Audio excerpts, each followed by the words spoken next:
السلام علیکم میرے پیارے بھائیوں، قربانی کے متعلق بہت سارے باتیں ہیں۔ اب احادیث کی روشنی میں تھوڑی سی باتیں عرض کر دوں۔ صحابہ کرام رضوان اللہ تعالی اجمعین سرکار دو عالم صلی اللہ علیہ وسلم کے بارگاہ میں آئے، پوچھا کہ یا رسول اللہ صلی اللہ علیہ وسلم، اے اللہ کے رسول، یہ کیا ہے؟ یہ قربانیاں کیا ہے؟ نبی کونین صلی اللہ تعالی علیہ وسلم نے فرمایا کہ ہر جانور کے بدلے میں تمہیں نیکیاں ملے وہ قربانی ہے۔ صحابہ نے پوچھا اگر ہم اون بالا یعنی جو بھیڑ ہوتے ہیں، بہت سارے بالوں والا بکرا اگر ہم ذبح کر دے تو کیا اس میں بھی ثواب ہے؟ اللہ کے نبی صلی اللہ علیہ وسلم نے فرمایا کہ اس کے ہر بال کے بدلے میں ایک نیکی ہے۔ اس جانور کے جسم پر جتنے بال ہیں، ہر بال کے بدلے میں تمہیں ایک نیکیاں ملیں گے۔ خود اپنی صاحبزادی سیدہ کائنات فاطمہ الزہرا رضی اللہ تعالیٰ عنہا کو حضور اکرم صلی اللہ علیہ وسلم فرماتے ہیں، اے فاطمہ اٹھو، اپنی قربانی کی جگہ پر آؤ۔ کہا کہ تم آؤ، کھڑی ہو جاؤ اور دیکھو، گواہ رہو کہ قربانی کے۔ انہوں نے پوچھا کیوں یا رسول اللہ صلی اللہ علیہ وسلم؟ حضور اکرم صلی اللہ علیہ وسلم نے فرمایا کہ قربانی کے جانور کا خون کا قطرہ زمین پر گرنے سے پہلے مولا سابقہ گناہوں کو معاف کر دیتا ہے، تمہارے گناہ معاف کر دیے جاتے ہیں۔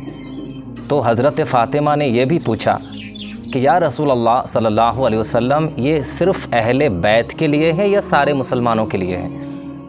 رسول کریم صلی اللہ علیہ وسلم نے فرمایا، اے فاطمہ، میرے گھر والوں کے لیے خاص ہے اور تمام مومنین کے لیے عام ہے، سب کے لیے ہے ثواب۔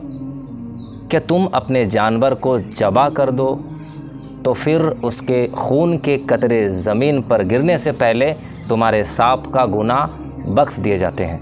اب قرآن کی آیت کی طرف بھی اگر آپ آؤ تو 17 پارہ میں سورۃ الحج میں اللہ تعالیٰ فرماتے ہیں، تمہارا گوشت اور تمہارا خون اللہ تک نہیں پہنچتا، یہ گوشت اور خون نہیں پہنچ رہا ہے، وَلَٰكِنْ يَنَالُهُ التَّقْوَىٰ مِنْكُمْ، بلکہ تم اس کے ذبح کرنے کے بعد جو تمہارے دلوں کی نیت ہے وہ اللہ کو معلوم ہے، اسی پر تمہیں اجر و ثواب ہے۔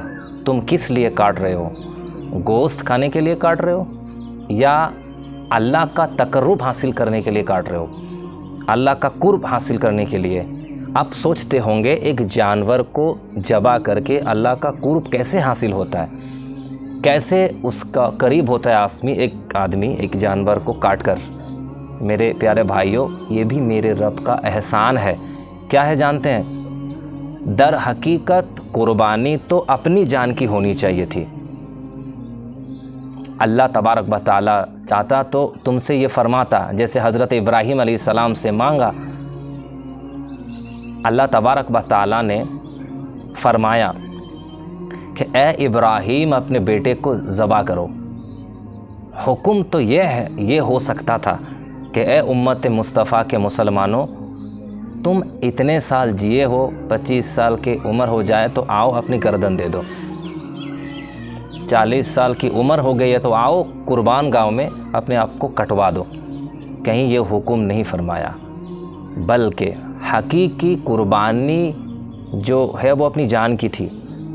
اللہ تبارک و تعالیٰ نے جیسے اپنے نبی کے لیے دمبا بھیجا جنت سے، وہ تو صرف ان کا امتحان تھا۔ اسماعیل علیہ السلام کو کاٹا تو نہیں گیا، ان کے بدلے میں بکرا کاٹا گیا۔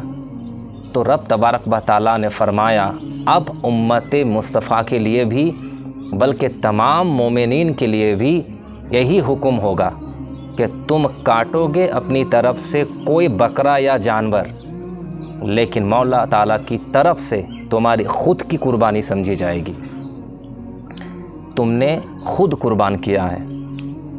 دو باتیں ہیں، ایک تو میرے آقا صلی اللہ علیہ وسلم فرماتے ہیں کہ قیامت کے دن یہ جانور اپنے سینگ، اپنے خر، اپنے گوشت، اپنی خال کے ساتھ آئے گا، ان تمام چیزوں کے ساتھ آئے گا، اور رب تعالیٰ سے فرمائے گا اے مولا، تیرا قرب حاصل کرنے کے لیے اس نے مجھے تیرے دربار میں ذبح کیا، اے کریم خدا اب اسے جہنم کی آگ سے تو حرام فرما دے۔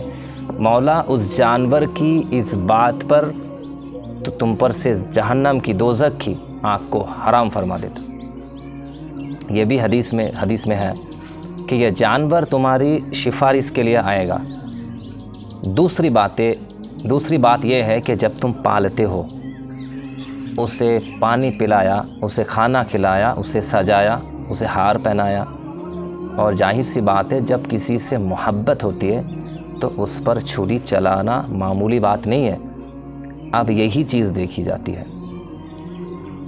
ذی الحجہ کی 10ویں کو یا 11ویں کو یا 12ویں کو اپنے ہاتھ سے کھلائے گا جانور کو، اپنے ہاتھ سے پلائی ہوئی جانور کو، اپنے ہاتھ سے اسے پھول پہنائے تھے، نہلائے تھے، دھلائے تھے، جب چھری چلا رہے ہو تب در حقیقت تم اپنے خواہشات پر چھری چلا رہے ہو، اور یہی رب تعالیٰ کی بارگاہ میں قبول ہے کہ تمہارا تقویٰ دیکھا جائے گا۔ اللہ قرآن میں فرماتے ہیں کہ اس وقت تم بڑی کامیابی نہیں حاصل کر سکتے جب تک اپنی محبوب چیز کو اللہ کی بارگاہ میں قربان نہیں کر دیتے۔ اپنی پسندیدہ چیز کو جب تک قربان نہیں کرتے، بات یاد رکھیے، اللہ تبارک و تعالیٰ نے حضرت ابراہیم علیہ السلام کو بھی کچھ ذبح کرنے کا حکم فرمایا تھا۔